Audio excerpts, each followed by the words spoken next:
방송에서 제공하는 투자 정보는 투자 판단에 대한 조언입니다.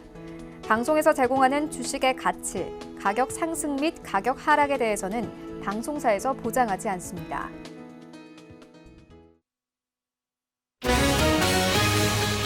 간추린 경제 뉴스입니다. 트럼프 대통령은 IS 수괴인 아부 바크르 알바그다디가 사망했다고 공식 발표했습니다.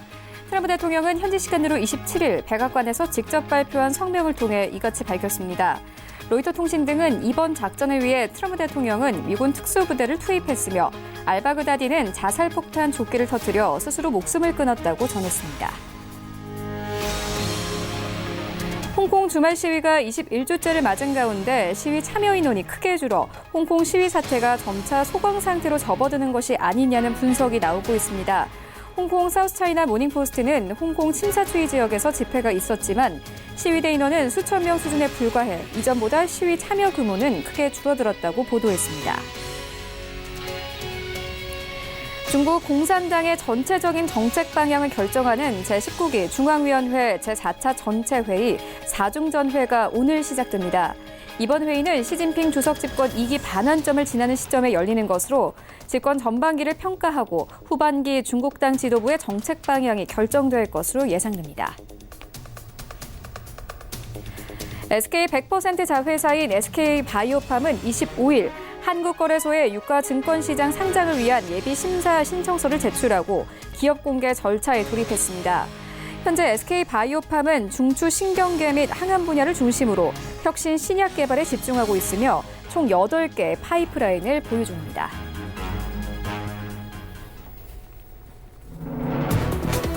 시청자 여러분 안녕하십니까? 출발 증시 와이드 1부 시작합니다. 최윤입니다. 지난주 우리 증시 양지수 모두 주간 기준으로 상승 마감했습니다. 코스피는 1% 이상 상승하면서 2087선까지 올라왔고요. 코스닥 시장은 1% 가깝게 오르면서 652선까지 올라왔습니다. 일단 지난주에 증시에 호재는 많았습니다.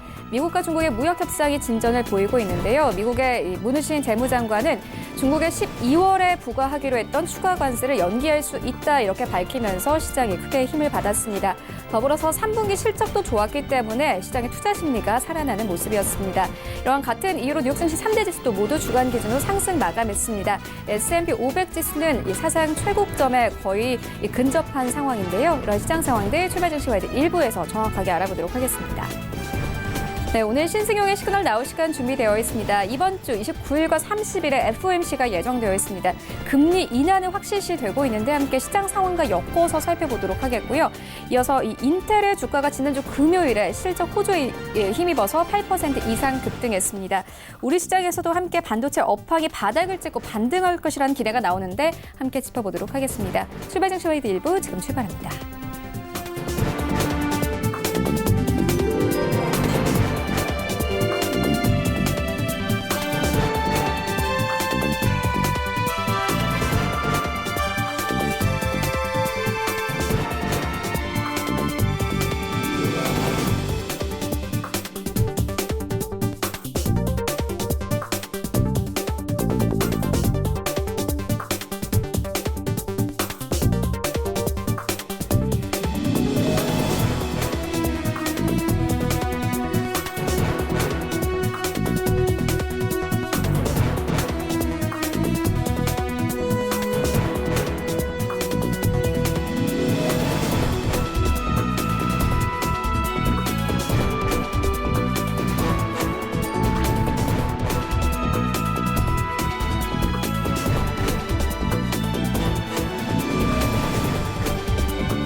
네, 시장의 중심이 되는 이슈를 꼼꼼하게 체크합니다. 신승용의 시그널 나올 시간인데요. 브레인프레이미스트 신승용 대표 모셨습니다. 안녕하십니까? 네, 안녕하십니까? 네, 오늘의 이슈 먼저 화면으로 만나보고 오겠습니다. 네, 지난주 주간 기준으로 상승 마감했던 우리 증시 짚어보고 이번 주 증시에서 영향을 미칠 주요 이슈들 짚어보도록 하겠습니다. 네, 10월 FOMC가 이번 주 29일, 30일로 다가왔습니다. 금리 인하 부분 짚어보도록 하겠습니다. 인텔의 주가가 실적 호조에 힘입어 8% 급등했습니다. 우리 시장에서도 함께 반도체 업황이 바닥을 찍고 반등할 것이라는 기대 나오는데 함께 짚어보도록 하겠습니다. 자, 다음 달 초 MSCI 정기 변경 결과가 발표될 예정인 가운데 기준일에 따라 편출과 편입 종목이 달라질 것으로 보입니다. 종목들 짚어보도록 하겠습니다. 네, 먼저 시장 상황부터 짚고 가도록 하겠습니다. 지난주 우리 증시 양지수 모두 주간 기준으로 상승 마감했습니다. 코스피는 1% 이상의 힘을 받았고요. 코스닥 시장도 마찬가지로 1% 가깝게 상승하면서 652선까지 올랐습니다. 뉴욕 증시도 좋았습니다. S&P 500 지수는 사상 최고치에 근접한 상황인데요. 시장 상황 조금 더 자세하게 좀 짚어주시죠. 네, 지난주 일단 시장 상황 긍정적인 상황이 계속 연속선상에서 있었다라는 부분. 한동안 시장을 크게 우려감으로 어떤 변화시켰던 미국과 중국 간의 어떤 그 갈등 양상이 실질적으로 미니딜 내지는 스몰딜 이후에 스몰딜 성사 발표 이후에 실질적으로 차근차근 진전 내지는 다져지는 분위기가 시장에 대한 어떤 그 안정 부분, 상당 부분 기여했다라는 그런 생각 좀 많이 들고요. 두 번째는 이제 앞으로 다가온 FOMC에 대한 기대감이 계속해서 시장 내 유동성 확대에 대한 기대감이 여전히 작용을 하면서 급등 양상은 없었지만 우호적인 시장에 대한 어떤 그 모습은 계속해서 나타나는 부분이었다라는 부분. 일단 지난주 시장을 긍정적인 분위기로 이끌었던 네 가지 기본적인 요소 좀 생각을 해보면요. 유동성 확대에 대한 기대감, 이번 주 목요일 금요일 10월 29일, 30일 일단 FOMC 지금 대기 중에 있는 그런 상황, 유동성에 대한 기대감이 그만큼 크다라는 부분 이미 다들 인지하고 계시리라 생각을 하고 있고요. 미국과 중국 간의 무역 갈등의 완화 분위기가 지속되었다. 중국은 지난주 일단 미국의 농산물 수입을 재개하면서 1단계 계약 성사, 지금 에이펙 회담 정도로 지금 현재 목표하고 있는 1단계 계약 성사 부분, 이에 대해서 차근차근 지금 긍정적인 부분으로 진행이 되고 있다라는 점. 여기에 미국은 실질적으로 12월부터 추가적인 관세 부과 예정에 있었던 부분, 이 부분들에 대해서 실질적으로 관세 부과에 대한 연기가 아니라 이제 그 관세 부과를 아예 취소하겠다라는 취소 가능성까지도 언급을 하면서 상호 상당히 좋은 분위기가 계속 되어지고 있다라는 부분. 여기에 유로존에서 계속 그동안 시장에 대한 우려감 내지는 반대로 기대감일 수도 있겠지만 어떤 그 변동성을 야기시켜 왔었던 브렉시트와 관련된 시장에서 가장 불안한 부분은 노딜 브렉시트였죠. 그 노딜 브렉시트 가능성이 상당 부분 제한적으로 바뀌게 되면서, 물론 영국 하원에서는 패스트 법안을 부결시키면서 좀 불안감이 다소 있긴 하지만 노딜 브렉시트의 가능성, 브렉시트는 하되 브렉시트가 연기, 이유가 이 부분 연기에 대한 승인을 하게 되면서 1월 31일로 승인을 하게 되면서 실제로 노딜 브렉시트의 가능성은 줄어들었다. 그러면 노딜 브렉시트 관련된 불확실성 내지는 변동성은 상당 부분 완화되어 가는 그런 분위기. 일단 시장의 변동성은 줄어들어가고 있다라는 점. 단 마지막으로 이제 우리나라 경제 성장, 지난주에 발표된 3분기 GDP 성장률이 0.4% 밖에 만들어내질 못하면서 실질적으로 연평균 올해 경제 성장 전망치가 2%도 되지 않을 그럴 가능성, 상당 부분 일단 무게가 실리는 올해 경제 성장률 전망치는 1.8% 내외까지 하락되어져 있는 그런 부분들이 다소간 시장 내 실망감으로 다가왔다. 물론 선제적으로 지지난주였죠. 한국은행 금융통화위원회에서는 기준금리를 1.25%로 25bp 낮추면서 어떤 그 시중에 유동성을 공급하면서 경기 부양에 대한 노력을 꾀하고 있다라는 그런 부분 나타나고는 있지만 실질적으로 지금 현재 발표되어지고 있는 경제 지표들은 상당 부분 둔화세에서 크게 벗어나지 못한다는 점. 이런 부분들은 결국은 장기 저성장 국면에 빠질 것과 그리고 더 나아가서는 저물가에 대한 우려감, 이런 부분들이 결국은 저물가에 대한 우려감이 확대되면서 장기 저성장 국면을 오히려 더 악화시키는, 그렇게 된다라면 소위 말하는 경기 침체 국면까지도 빠져들어갈 수밖에 없는 그런 분위기, 그런 우려감 많이 나타나고 있다라는 점. 여기에 실질적으로 내수도 부진하지만, 저물가로 해서 내수도 부진하지만 수출마저도 지금 현재 마이너스 성장이 우려되어지고 있는 그런 상황. 이번 주 금요일 10월달 수출입 통계 발표 예정에 있습니다. 11월 1일이죠. 지금 마이너스 성장에 대한 우려감 여전히 시장 내에 있다라는 점. 이런 네 가지 부분들이 지난주 시장을 크게 어떤 그 시장에 대한 주요 이슈였다라면 이번 주 아마도 지난주에 이어서 FOMC에 대한 기대감 일단 계속되고 노델 브렉시트에 대한 우려감이 완화되어지는 좀 다소간에 좀 안정화 장세가 좀 지속되지 않겠느냐. 여기에 미국과 중국 간의 무역 분쟁, 무역 갈등은 완화 분위기가 계속 그 연장선상에 있고, 이런 부분들로 인해서 전체적인 이번 주 시장 분위기는 좀 긍정적일 수 있다. 이런 부분들에 대한 힌트를 주는 것이 결국은 지난 주말 우리 장 끝나고 나서 지난 주말 미국 금요일 시장의 분위기였다라는 부분. 미국 3대 증시 모두 0.4%에서 0.7% 내외의 상승 마감을 보였다라는 점. 여기에 가장 크게 영향을 미쳤던 부분은 지금 말씀드렸던 우리 시장 내 영향을 주었던 부분 플러스 미국 시장 내에서 3분기 기업 실적들에 대한 발표가 상당 부분 양호하게 나왔다라는 점. 대표적으로 인텔의 주가가 그 대표성을 띠고 있지 않나. 물론 아마존의 주가는 다소간 좀 하락하는 그런 분위기, 그리고 트위터의 주가 역시 좀 하락하는 분위기 나타나긴 했었지만, 일단 시장에서 관심을 가지고 있는 부분은 뭐니 해도 반도체 업황의 개선, 소위 말하는 4차 산업까지 영향을 미치게 되는 그 반도체 산업에 대한 어떤 그 관심사. 인텔이 뭐 다들 알고 계시겠습니다만은 반도체 업황의 어떤 그 바로메터 역할을 상당 부분 해주고 있다라는 점. 근데 지난 주말 발표된 인텔의 실적 발표, 실질적으로 시장 전망치를 상당 부분 상회하면서 특히나 바텀 아웃이라는 그런 가능성을 시장 내에 내비쳐 주면서 반도체 업황 개선에 대한 기대감까지 아우르게 되는 그런 모습 나타났다라는 점. 인텔의 주가는 지난 주말 8.1%의 상승 나타났었습니다.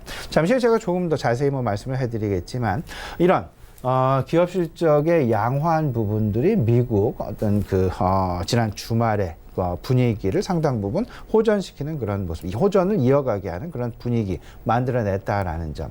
이번 주 우리 시장도 아마도 3분기 기업 실적 계속되죠. 지난주 발표는 SK 하이닉스의 실질적으로 마이너스가 나긴 났지만 시장에서 예상하는 부분을 뛰어넘는 실적. 그 이야기는 지금 예상치 대비해서 상당히 긍정적인 실적이 나오고 있다라는 점. 이런 부분들을 통해서 삼성전자도 마찬가지였고 SK 하이닉스도 마찬가지였고 상당 부분 시장에서 관심을 가지고 있는 반도체 업황이 언제 바닥을 탈출하겠느냐. 지금 이미 바닥 탈출은 시작했다라는 분위기가 크게 무게가 실려지게 되면서 실질적으로 상당히 그 반도체 업황 개선에 대한 기대감이 크게 나타나고 있다라는 점, 우리가 좀 생각해 볼 필요 있어 보입니다. 더 나아가서는 또 이제 브렉시트에 대한 우려감마저도 지금 완화되어져 있는 그런 분위기. EU가 브렉시트에 대한 연기를 합의했다. 노딜 가능성이 상당 부분 제한적으로 이제 희박해지는 그런 분위기. 기존 EU 탈퇴가 10월 31일 이번 주에 닥쳐왔지만 이 부분 EU가 이미 그 연기 1월 31일로의 연기에 합의했다라는 소식 들려오게 되면서 상당 부분 안도감으로 시장 변동성이 줄어드는 그런 분위기로 변했다라는 점. 이렇게 되면서 이번 주 영향을 줄 부분, 아까도 뭐 말씀을 드렸습니다만 가장 큰 것, 뭐 네 가지가 있겠지만 FOMC에 대한 금리 그 결정 부분 29일, 30일 진행이 되죠. 이미 뭐 그 25bp 금리 인하 가능성은 95%에 육박하고 있다. 그리고 미국과 중국 간의 무역 협상 방향성이 있는데 관세에 대해서 추가 완화 가능성 한번 기대해 볼 만하지 않겠느냐. 그리고 미국은 관세에 대한 추가 완화 가능성이 그 하나가 있고요. 중국은 수입을 더 확대한다라는 그런 어떤 그 뉴스가 혹여나 나올지는 않을지 한번 기대해 볼 만하지 않을까 말씀을 좀 드려보고요. 여전히 발표되는 경제 지표들의 둔화는 계속되지 않겠는가. 하지만 시장 그 둔화세에 대한 실망감보다는 이를 극복하려는 주요국들의 경기 부양책에 오히려 더 관심을 가지게 되면서 상당 부분 어떤 그 박스권을 돌파할 상황은 분명히 아니지만 지속적인 투자 심리의 긍정적인 투자 심리의 진행은 계속될 가능성이 상당 부분 크게 될 것이다. 그리고 3분기 기업 실적 발표가 이제 계속 진행이 되는데 이미 실적에 대한 기대치는 높게 형성되어 있는 것보다는 오히려 낮게 형성되어 있는 것이 사실이기에 실질적으로 시장 전망치보다 긍정적으로 나와주고 있는 3분기 기업 실적 이런 분위기가 계속 이어지게 되면서 이번 주 좀 긍정적인 투자 심리의 진행이 지난주에 이어서 계속되지 않을까라는 부분 좀 말씀을 좀 드려보겠습니다. 이번 주에 관심 가져야 만 주요 이벤트들 생각을 해보면요. 일단 오늘 저녁이 되겠습니다. 알파벳, 구글의 실적 발표 지금 예정이 되어 있다라는 점.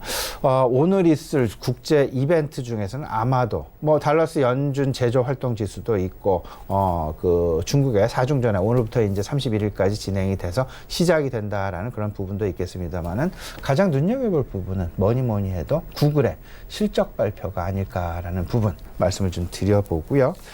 내일은 이제 그 FOMC 회의가 시작이 되죠. 우리 시간으로는 31일 목요일이 되겠습니다. 목요일 결과 발표 지금 진행이 된다. 그 FOMC에 대한 결과 발표. 그리고 GM의 실적 발표가 이제 그 내일 예정이 되어 있습니다. GM은 지금 현재 파업에 돌입을 해놓고 있는 그런 상황이죠. 여기에 아울러서 GM의 파업 그리고 이번 주 금요일에 이제 그 미국의 10월 고용지표가 발표되는데요. 그 고용지표와도 GM의 실적 그리고 GM의 파업 양상이 서로 연결이 되어지고 있다라는 부분까지 아울러서 좀 참조해 두셨으면 좋겠고요. 수요일에는 미국의 3분기 GDP 발표, 지금 뭐 확정치 발표 예정이 되어 있다라는 점, 그리고 일본의 통화정책회의, 그리고 매우 중요한 부분이죠. 애플과 페이스북에 대한 실적 발표 지금 예정이 되어 있다라는, 최근 애플 컴퓨터의 주가가 이미 1조 달러를 돌파한 이후에 계속 긍정적인 흐름을 보여주고 있다라는 점, 여기에 11월 1일이죠. 애플 TV 플러스 런칭 예고가 되어 있는 그런 상황, 이에 대한 기대감과 맞물려서 애플 11 시리즈의 어떤 그 판매 호조 양상까지 더해져서 이번 애플 컴퓨터의 실적 발표 상당히 시장 내 관심, 집중이 되고 있다라는 점 아울러서 좀 말씀을 좀 드리고요. 31일 목요일에는 이제 그 목요일 새벽에는 이 부분 생각하셔야 됩니다. 미국의 FOMC 회의 결과 목요일 새벽에, 우리 시간으로 목요일 새벽에 발표가 되고요. 그리고 중국에 바로 이어서 한 10시 정도, 오전 9시에서 10시 정도에 중국의 10월 제조 PMI 발표 예정이 되어 있고, 한 오후 한 3시에서 4시경에는 유로존의 3분기 GDP 발표 진행이 된다라는 점 아울러 생각을 해 두시고요. 11월 1일 금요일이 되겠습니다. 우리나라 10월 수출입 통계 발표 예정입니다.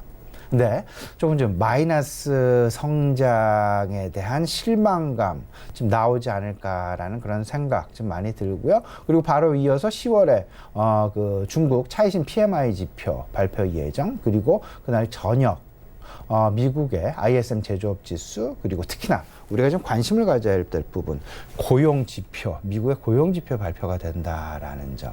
그 고용 지표는 앞서서 말씀을 드렸지만 지금 현재 GM이 파업에 있습니다. 그래서 그 고용 지표 실업률이 3.5%. 근데 이를 조금 좀 상회할, 그러니까 상회라는 얘기는 실업률이 좀 올라갈 가능성이 있다라는 얘기죠. 그러니까 그다지 긍정적이지는 않을 수 있다라는 그런 가능성 좀 열어놓고 미국의 고용 지표 발표 좀 주목해 봐야 되겠다 말씀을 좀 드려보겠습니다. 네, 주요 이벤트 짚고 왔는데 이번 주 29일과 30일에 10월 FOMC가 열립니다. 금리 인하는 확실시 되고 있는데 이번 FOMC에서 매파적인 발언이 나올 수 있다 이런 우려까지 함께 나오고 있습니다. 우린 좀 어떤 부분을 눈여겨봐야 될까요? 예, 지금 현재 최은 앵커 말씀하셨던 그 매파적인 발언, 그 이야기는 결국 이런 부분으로 이해하시면 될 것 같습니다. 이제 금리 인하는 당분간 없다. 금리 인하에 대한 종결 가능성. 사실상 지금 현재 최은 앵커 말씀하셨다시피 지금 시장에서 가장 두려워하고 있는, 가장 우려감이 있는 상황의 전개 양상은 이번으로 당분간 금리 인하는 없을 것이다 라고 얘기하는 파월 의장의 기자회견이 아닐까라는 부분.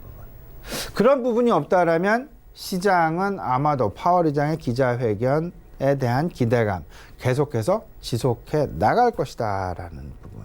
이미 미국 7월, 9월 연속해서 이 두 차례 금리 인하를 했죠. 그리고 10월까지 금리 인하를 한다면 7월, 9월, 10월 상당히 단기간 안에 빠른 속도로 금리 인하가 진행되었다라는 점. 그렇게 되면서 이번에 인하하게 되면 미국의 기준금리는 1.5%, 1.75%. 우리는 흔히 1.5%라고 이야기를 하고 있습니다만은 문제는 앞서 말씀을 드렸습니다만은 이번에 금리 인하를 단행하느냐 안 하느냐 여부 이 부분도 있을 수 있겠지만 파월 의장의 입에서 나오게 될 것으로 예상이 되는 추가 금리 인하는 없다 아니면 추가 금리 인하에 대한 가능성을 열어놓을 것이냐. 이 부분에 시장에 관심이 쏠리고 있다라는 얘기겠죠. 세 차례 인하한 후에, 이번 달 인하한 후에 파월 의장의 입을 통해서 이제 인하가 종료됐다. 소위 말하는 매파적인 발언이 나오게 된다. 이렇게 된다라면 시장 상당 부분 낭망에 차일 그럴 가능성 높을 것이다라는 부분. 그렇기 때문에 31일, 우리 시간입니다. 31일 목요일 새벽 파월 의장의 입에서 과연 어떤 이야기가 나오게 될 것인가라는 부분. 이 부분 생각을 해야 되는데 조금 더 우리가 조금 더 현실적으로 좀 짚어보죠. 어떤 이야기를 할 수 있을까? 정말 끝났다라고 이야기를 할 수 있을까? 통화당국의 정책 목표는 실질적으로 통화당국입니다. 정책당국, 정부 당국이 아니고요. 통화당국의 정책 목표. 경제 성장률을 제고하는 것이 아닙니다. 안정을 추구하는 것입니다. 변동성을 줄이는 것이 통화당국의 정책 목표가 되겠습니다. 정치적인 중립성을 가지고 통화행정을 꾸려가는 통화당국. 경제 성장률이 목표가 아니다. 안정이 목표다. 그러면 어떤 부분의 안정을 추구하고 있느냐? 물가의 안정과 고용의 안정이라는 중간 정책 목표 두 가지를 가져가고 있습니다. 물가를 안정시켜야 되고 고용을 안정시켜야 된다. 근데 고용은 이번 주 말 FOMC가 끝난 다음에 10월 고용 발표가 지금 예정이 되어 있기에 지금 현재 FOMC에서 10월 FOMC에서 생각할 부분은 아마도 물가 상승률을 안정시키는 쪽에 최선의 노력을 다하지 않을까라는 부분. 물가 상승률의 안정이라는 부분은요. 물가 상승률이 너무 좋아도 안 되고 너무 높아도 안 되고 너무 낮아도 안 되는. 근데 지금 제가 그 안정이라는 단어를 썼지만 지금 우리가 그리고 그들도 그리고 모든 사람이 걱정하고 있는 부분은 물가 상승률이 낮기에 높지 않기에 너무 낮아서 지금 걱정이다라는 부분. 그래서 이거를 정상 궤도에 올려놔야만 한다. 지금 미국의 기대 인플레이션이 계속 하락의 늪에서 벗어나질 못하고 있습니다. 1년 인플레이션, 기대 인플레이션치가 전월 2.8에서 이번 달 2.5%로 오히려 더 떨어졌다라는 점. 그리고 5년치 기대 인플레이션율이 전월 2.4%에서 지금 현재 2.3%로 계속해서 하향 조정되어지고 있다. 지금 기대 인플레이션이 하락되어지고 있다라는 얘기는 물가 상승률에 대한 전망이 계속해서 높아지는 것이 아니라 낮아지고 있다라는 점. 근데 통화당국은 지금 이 부분을 일정 부분 최소한 3% 정도까지는 높여놔야 되는 것이 사실이 되겠습니다. 왜냐하면 2%에 대한 2%에 대한 정책 목표치는 분명히 있지만 3%를 실질적인 목표치로 삼고 있다. 근데 기대 인플레이션이 2.5, 2.3밖에 안 된다. 그럼 물가가 상승을 해서 걱정하는 것이 아니라 물가가 하락을 해서 걱정스러운 부분이 상당 부분 나타나고 있다. 이것이 바로 잘못되다가는 지금 흔히들 시장에서 회자가 되고 있는 디플레이션 공포, D의 공포로 이어질 수밖에 없는 그런 양상이 나타날 수 있기에 경제 성장률을 제고하는 것이 아니라 인플레이션에 대한 적정 인플레이션을 유도해 나가는 것이 통화 당국의 최대 목표일 수밖에 없다. 그렇기 때문에 지금 추가 금리 인하 가능성을 닫아놓기에는 미국의 인플레이션 조금 좀 우려스러운 감이 없지 않아 있기 때문에 3개월 연속 금리 인하를 단행한 후에 매파적인 발언이 소수 의견으로 나올 수는 있겠지만 다수의 의견으로 나오기에는, 그리고 그게 파월 의장의 입을 통해서 나오기에는 다소간 지금 현재는 조금은 좀 시기상조가 아닌가라는 그런 생각 말씀을 좀 드려보고요. 그렇게 된다라면 물가의 안정, 물가의 적정한 수준으로의 상승을 위해서 정부가, 통화당국 말고 정부가 최선의 노력을 이제 추구할 텐데, 그에 대한 필요 조건은 분명히 소비를 어떻게 하면 확충을 시킬 것이냐. 통화당국은 물가의 안정, 물가 상승률의 상승을 위해서 유동성을 좀 확대할 것은 너무나 당연할 거지만, 하지만 필요 조건, 정부 입장에서는 소비 확충이 필요할 것이다. 그러면 소비 확충을 효과를 극대화시키기 위해서는 어떤 섹터를 건드려야 될 것이냐. 내구 소비재의 소비가 특출나게 늘어나야 될 것이다. 그러면 우리 시장은 지금 현재 통화 상황이나 경제 상황이나 경기 부양의 상황을 좀 살펴보게 된다라면 결국에는 내구 소비재 관련주로 관심을 우리가 계속 가져나가는 것이 가장 지금 현재 상황에서의 해답이 아닌가, 우리 시청자들 같이 한번 생각을 해보셨으면 좋겠습니다. 네, 이번 주 목요일까지 FOMC가 열리게 되는데 관련해서는 계속 뉴스 따라가 보도록 하겠고요. 이어서 다음 이슈 옮겨가 보도록 하겠습니다. 이번에는 업종 짚도록 하겠습니다. 인텔의 주가가 지난주 금요일에 뉴욕 증시에서 실적 호조에 힘입어서 8% 이상 급등을 했습니다. 우리 시장에서도 함께 반도체 업황이 바닥을 찍고 반등할 것이다, 이런 기대감 나오고 있는데요. 어떻게 보고 계십니까? 네, 지금 말씀하셨던 대로 인텔은 사실상 반도체 업황의 어떤 그 바로메타라는 대표 주자다라고 말씀을 좀 드릴 수가 있을 것 같은데, 반도체 업황은 인텔의 어떤 그 실적, 그리고 소프트웨어나 그 컴퓨터라든지 4차 산업 시장은 다양한 부분이 있겠지만 마이크로소프트의 실적, 이런 부분들, 그리고 아마존의 실적부터 해서 전반적으로 이제 아우르는 그런 부분 생각하겠지만, 일단 당장 중요한 건 인텔의 실적이 지난주 금요일 발표가 됐는데 시장 전망치를 크게 상회하는 깜짝 실적을 발표했다. 근데 그 내면을 들여다 보니까 데이터 센터의 매출이 실질적으로 오히려 축소되는 것이 아니라 상당 부분 늘어나는 그런 모습을 보여주었더라.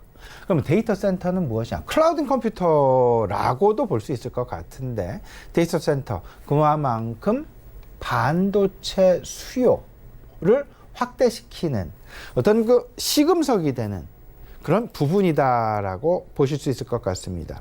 그러다 보니까 반도체 업황에 대한 전반적인 수요 개선에 대한 기대감까지도 불러일으키게 되는 인텔의 실적 발표였다라는 부분으로 평가가 되면서 인텔의 주가가 무려 8%가 넘는 급등을 만들어냈다라는 점. 이러다 보니까 제가 계속 말씀을 드렸죠. 지금 현재 가장 중요한 것, 3분기 실적 시즌에서 가장 중요한 것은 각 업종별 대표 주자의 실적을 놓고 그 업종별 대표 주자가 처해 있는 각 산업별 사이클, 순환 사이클이 어떤 모습, 어떤 위치에 있는가를 확인해 보는 것. 이것이 바로 이번 3분기 실적 시즌의 가장 중요한 포인트일 것이다 라는 부분 말씀을 드렸는데, 지금 이제 반도체 산업 사이클상 바텀 아웃, 소위 말하는 바닥을 탈출해 나가는, 바닥으로 업턴 사이클로 바뀌게 되는 그런 분위기를 계속해서 확인 시그널을 지금 현재 시장 내 계속 주고 있다. 2019년 2분기가 바닥 따지기의 산업 사이클이었다라면 이제 2019년 하반기는 SK 하이닉스의 실적도 그랬고요.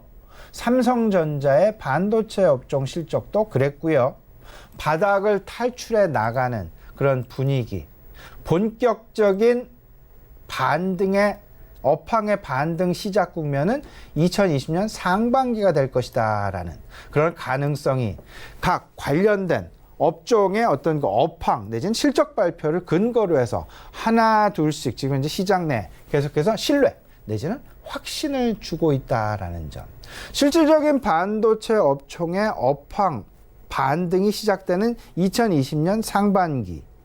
그러면 시장에 대한 우리 증권 시장에서의 반응은 그로부터 최소한 3개월에서 6개월 이전에 시장 반응이 시작된다라는 점을 생각을 해 봤을 때 지금 현재부터 10월, 11월부터 반도체 업종에 대한 반등 이제 시작되지 않을까라는 부분 조심스럽게 우리 한번 생각을 해볼 수 있을 것 같고요. 이러다 보니까 삼성전자와 SK 하이닉스가 양호한 3분기 실적 발표를 해줬죠.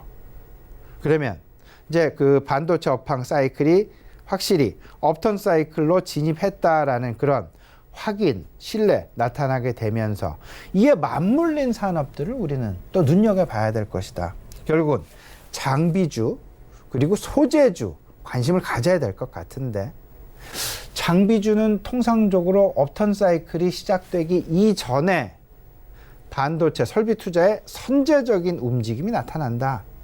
그러면 장비에 대한 어떤 발주 분명히 계속해서 시작이 될 것이고, 소재주 역시 장비주보다는 선행되어지는 그 시기가 조금 뒤늦을 수는 있겠지만 장비주는 상당히 빨리 진행이 되죠. 하지만 소재주는 조금 즈음해서 진행이 될 수 있겠지만 그래도 선제적으로 선행할 수밖에 없다. 그러면 반도체 업황 개선과 맞물려서 이에 조금 한 반발짝 앞서서 진행된다라는 부분을 생각을 해본다라면 소재주에 대한 관심도 분명히 우리가 가져나가야 될 것이다. 여기에 더 나아가서 5G랄지 클라우드랄지 자율주행이랄지 이런 전반적인 수요 산업에 대한 수요 개선 움직임이 지금 현재 활발히 진행이 되고 있는 부분까지 생각을 해본다면 전체적으로 장비주, 소재주 같이 맞물려서 긍정적인 투자 결정 하셔도 큰 무리가 없다라는 부분 우리 시청자 같이 좀 공감해 보셨으면 좋겠습니다. 네, 인텔의 실적 호조에 비춰볼 때 장비주와 소재주에 좀 관심을 가져보면 좋겠다라는 부분 짚고 왔고요. 이어서 다음 이슈로 옮겨가 보도록 하겠습니다. MSCI 지수 반기 리뷰 결과가 다음 달 8일, 그러니까 다음 주 금요일에 발표가 됩니다. 기준일에 따라서 편출과 편입 종목이 달라질 것으로 보이는데요. 일단 대표적으로는 신라젠의 편출과 KMW의 편입이 유력하다는 관측이 나오고 있습니다. 이와 관련해서 수급 변화 분명히 있을 것 같거든요. 예, 분명히 수급 변화 있습니다. 이거 지금 상당히 실질적으로 지난 8월에 MSCI 리밸런싱이 실질적으로 나타났고 추가적으로 이게 한 방에 일어난 것이 아니라 단계적으로 이제 조금씩 너무 시장의 영향을 급격하게 미칠 부분이 우려되어서 실질적으로 단계적으로 시기를 좀 두고 시차를 두고 진행을 좀 해왔었는데요. 한국에 대한 신흥국 지수 편입 비율, 한국 비중이 계속해서 축소되고 있다라는 점, 이에 대한 부분은 사우디아라비아와 중국 A주에 대한 편입 확대 부분에 의해서 어쩔 수 없이 계속 진행되어지는 분위기. 올해 1월 달 우리나라 편입 비중이 13.5%였습니다. 근데 이제 그 지난 8월 12.8%까지 축소되어졌고요. 이번 이제 11월 8일이 되겠습니다. 12.7%까지 이제 줄어들게 되는 그런 모습 나타나게 될 것이다라는 부분. 물론 지난 8월 이후 이미 외국인 거의 1.6조 원, 2조 원가량 시장 내에서 순매도가 계속 나타났습니다. 그래서 이제 지금 외국인 수급이 좀 개선되어지나 했더니 11월 8일 0.1%포인트의 추가 인하 지금 대기에 놓고 있는 그런 상황이죠.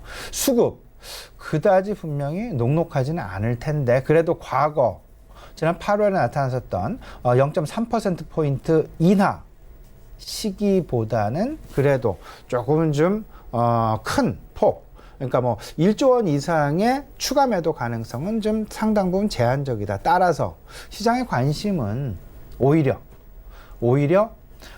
그 전체적인 포트폴리오의 저 한국 비중 축소 쪽보다는 그날로 이제 그 임박하고 있는 편입 종목과 편출 종목에 대한 관심으로 지금 현재 압축되어지고 있다라는 부분. 뭐 앞서서 이제 그 말씀해 주셨습니다만은 편출이 예상되어지는 종목, 편입이 예상되어지는 종목. 편출 예상은 뭐 신라젠 거의 확실시 되지 않나 생각이 되고요. 셀트리온 제약도 마찬가지가 되겠습니다. 그리고 현대산업개발도 시장 내에서 상당 부분 심도 있게 편출 예상 종목으로 회자가 되고 있다라는 부분 참조해 두시면 좋을 것 같고요. 편입 예상 종목은 KMW는 당연히 거의 편입될 것으로, 그리고 여기에 현대 엘리베이터도 상당 부분 긍정적인 분위기로, 그리고 하나 에어로스페이스 마찬가지 쌍용 양회 급등 맞물리게 되면서 쌍용 양회까지도 편입될 그럴 가능성은 높다. 근데 이 편입과 편출 당연히 여기에 외국인 수급이 동반된다라는 부분 분명히 우리가 염두를 해 놔야 되겠죠. 외국인 수급이 동반되고 어떤 당장 일시적으로는 아니지만 상당 부분 짧은 시간 안에 어떤 그 종목의 교체들이 일어나기 때문에 실질적으로 주가 상승과 하락을 동반하게 된다. 편입 종목은 통상적으로 주가 상승을 동반하면서 평균적으로 한 2, 3개월 사이에 평균 상승률 14%를 만들어냈더라. 과거치를 우리가 좀 경험치를 토대해 봤을 때. 근데 반대로 편출 종목 같은 경우에는 평균 하락률이 12.5%에 달하더라. 그래서 편입 종목과 편출 종목 꼭 좀 생각을 해봐야 될 것 같고요. 설사 최근 이제 브렉시트의 안정화 가능성, 그리고 미국과 중국 간의 무역 갈등의 완화 가능성, FOMC의 금리 인하에 따른 위험 자산 선호 현상의 상승으로 인해서 우리 시장으로 그 글로벌 유동성, 외국인 자금의 유인 가능성 분명히 있을 수는 있겠지만 이 부분 생각을 해야 됩니다. 우리나라 장기 저성장 국면에 이미 진입을 해어 있는 그런 상황. 여기에 물가 하락까지. 이런 그 이중고가 있는 그런 상황들 속에서 외국인 수급 개선, 폭발적인 개선 양상은 좀 제한적일 수 있다. 여기에 MSCI 리밸런싱까지 합쳐져 있죠. 그러다 보니까 외국인 수급 조금 우리가 좀 조심스럽게 접근할 필요가 있어 보이지 않나 말씀을 좀 드려보고요. 특히나 물가 하락에 대한 걱정, 지금 현재 디플레이션에 대한 우려가 만에 하나 지난주 이제 그 생산자 물가 지수가 3개월 연속 하락 발표가 됐죠. 그러면 생산자 물가 지수 하락과 맞물려서 이제 조만간 발표될 소비자 물가 지표, 이에 대한 하락도 우리가 분명히 염두에 놓고 있어야 될 것이다라는 점. 물가, 마이너스 물가, 이거 좀 문제 크다라는 점 말씀을 좀 드려보면서요. MSCI에 대한 호재 분명히 있습니다. 하지만 전체적인 지수 박스권을 돌파하기에는 우리가 지금 우리 경제가 처해 놓고 있는 그런 현실 좀 직시해야 될 것이다. 그러다 보니까 박스권을 상향 돌파하기에는 상당 부분 제한적이지 않겠느냐. 따라서 산업별 순환 사이클을 중심으로 해서 업종별 차별화 양상, 업종 차별화 양상을 우리가 분명히 염두에 놓고 가장 모멘텀이 크게 작용할 가능성이 있는 그런 업종에 대한 투자가 가장 바람직하지 않을까라는 부분 말씀 좀 드립니다. 네, 외국인 수급 개선은 제한적일 것이다라는 부분 짚어주셨는데요. 일단 이번 주 증시 자체가 좀 좋아 보이진 않습니다. 전략 어떻게 가져오면 되겠습니까? 이렇게 봐야 되겠죠. 전체적으로 유동성 장세는 지속되어진다. 그리고 3분기 실적 바닥에 대한 기대감이 상당 부분 크게 작용할 여지가 있다. 실적 개선은 분명히 나타나질 않습니다. 발표되는 실적은 실망스러울 수 있지만 시장의 심리는 그것이 바로 실적에 대한 바닥일 것이다라는, 앞으로는 개선될 여지가 클 것이다라는 기대감이 작용될 여지가 있다라는 점. 그렇기 때문에 전체적으로 투자 심리는 이번 주 양호한 방향으로 흐를 가능성이 크다. 하지만 박스권을 돌파할 만한 큰 힘을 가지고 있지는 않을 것이다. 제한적인 상황에서 양호한 투자 심리가 진행될 가능성이 크다. 그에 대한 바닥에는 FOMC에 대한 유동성 확대, 그리고 유동성 확대에 대한 그런 부분들, 그리고 3분기 실적 바닥에 대한 기대감 합쳐지게 되면서 전체적으로 시장에 대한 발표되는 핵심 경제 지표, 미국의 3분기 GDP 발표도 예정이 되어 있지만 그런 부분들, 그리고 미국의 고용 지표 발표 예정이 되어 있지만 전체적으로 지금 발표되는 핵심 경제 지표는 둔화 가능성이 높다. 하지만 경기 부양에 대한 기대감이 큰 만큼 우려감은 오히려 그 생각보다 그렇게 크지 않을 것이다라는 점. 왜냐하면 지금이 현재 경기 부양 국면이기 때문이죠. 그렇기 때문에 기대감이 오히려 크게 작용할 것이다. 따라서 3분기 실적에 대한 관심, 그리고 업종에 대한 어떤 그 산업별 사이클에 대한 업종 차별화, 이 부분. 그렇게 되면 기업 이익의 하락폭이 둔화되는지 안 둔화되는지 여부, 그리고 매출의 증가세가 나타나는지 안 나타나는지, 이게 지금 저기 쓰여 있는 부분 명확하게 말씀을 드리면 기업 이익의 하락 둔화, 저기서 나타나는 부분이 뭐냐 하면요, 기업 이익이 하락되는 것은 분명합니다. 전년 동기 대비. 근데 문제는 그 하락되어지는 폭이 전 분기 대비해서 둔화되어지느냐 오히려 확대되어지느냐인데, 기업 이익의 하락폭이 상당 부분 둔화되어지게 될 것이다라는 점. 이렇게 생각을 하시면서 미국 대표 기업 실적 발표를 우리가 계속해서 봐야 되겠다. 지난주 발표된 인텔의 실적 발표랄지, 아마존의 실적 발표랄지, 트위터의 실적 발표랄지, 이러한 부분들이 계속해서 힌트를 제공해 왔다. 그러면 이번 주 실적 발표될 것들, 구글의 실적 발표 대기해 놓고 있고 애플 컴퓨터의 실적 발표 대기해 놓고 있다라는 점. 이 부분 관심 가지시면서요. 전체적인 큰 그림 속에서는 외국인의 수급 계속해서 체크를 해봐야 될 텐데, 일단 11월 8일 당장 그 리밸런싱 예고해놓고 대기해놓고 있는 이런 상황들 속에서 외국인 수급 개선 여부, 수급이 어떻게 변화를 보일지, 이 부분 우리가 좀 계속 좀 트레이싱 주목을 해 나가면서 지금 현재 시장의 투자 심리가 전반적으로 어떤 방향으로 흘러가고 있는지를 탐색할 수 있는 매우 중요한 잣대가 될 수 있다라는 점으로 보시면 될 것 같습니다. 네, 이슈와 전략 짚고 왔습니다. 지금까지 브레인코리아 인베스트 신생용 대표와 함께했습니다. 고맙습니다.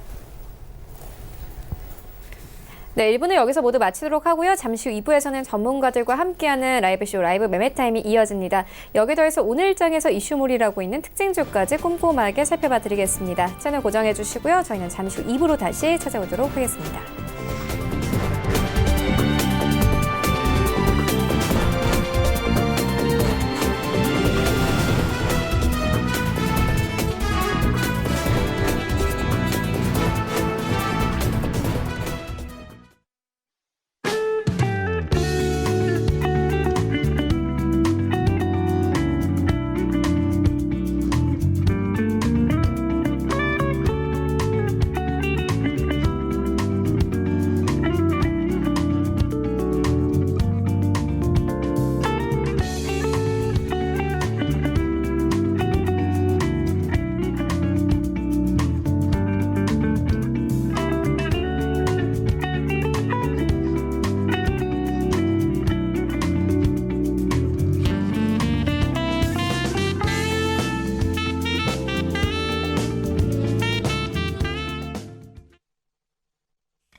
안녕하세요. K웨더 라이프스타일 예보 김민주입니다.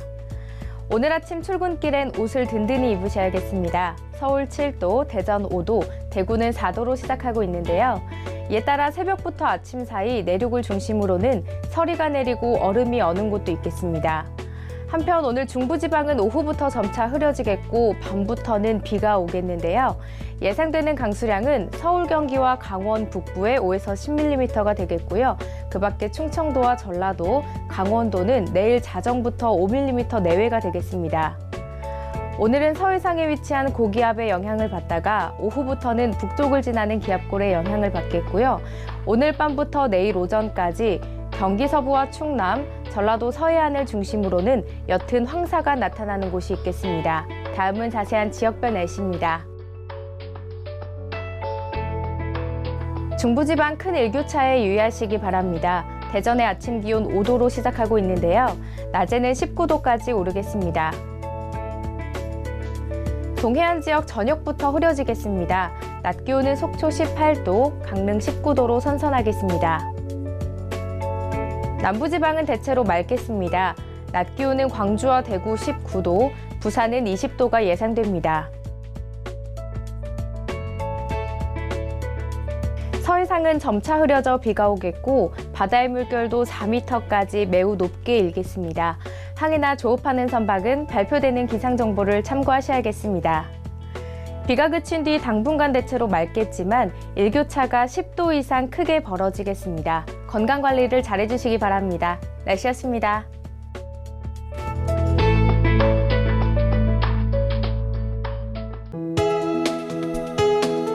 본 방송에서 제공하는 투자 정보는 투자 판단에 대한 조언입니다. 방송에서 제공하는 주식의 가치, 가격 상승 및 가격 하락에 대해서는 방송사에서 보장하지 않습니다.